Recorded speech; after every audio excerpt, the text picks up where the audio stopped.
The second-headed monster, taxes, oh my. Hey there folks, elder law care attorney Patrick Kelleher coming to you from elderlawcare.com. Today's question is, can you claim an elderly parent as a deduction on your tax return? Oh my goodness, can you claim your parents as a deduction on your tax return? And folks, the answer is, it depends. Well, it depends on a lot of criteria. As you probably already know, when you're claiming any deduction with the taxing authority, they oftentimes have rules and elements around that deduction that you have to satisfy, that you have to meet first before you can receive that deduction or possible refund, okay? So folks, really important to pay attention here and work with a qualified tax professional before you leap in this matter, because you always want to get your taxes correct. All right, folks, let's do it. Can I deduct my elderly parent as a deduction on my income tax return? And it depends, folks, and oftentimes the rules of engagement are the following. Is your parent living with you, or are you taking care of them for more than half of the year?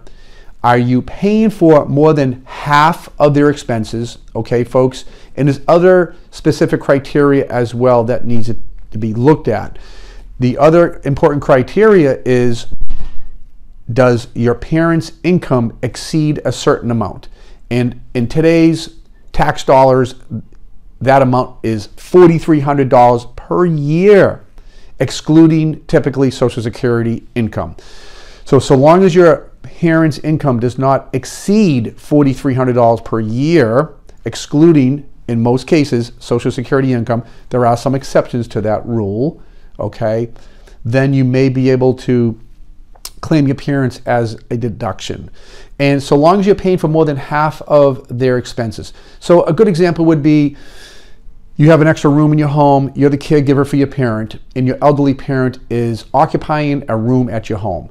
You want to take a look at the fair market value on that room. What could you rent that room out to the community, to a tenant perhaps, if your parent was not occupying that room? That would be one expense you would take a look at, okay? Another expense you would take a look at is food. Are you paying for the food for your parent and so forth?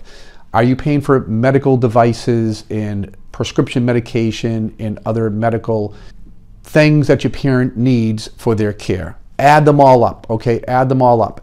And typically, if you're paying for $1 greater than your parent's income that does not exceed $4,300, then you should be able to deduct them as a deduction on your income tax return. Okay, folks, really important, again, to work with a qualified accountant or CPA on that matter. There's certain rules around it. They call it the gross income test. The gross income test limit.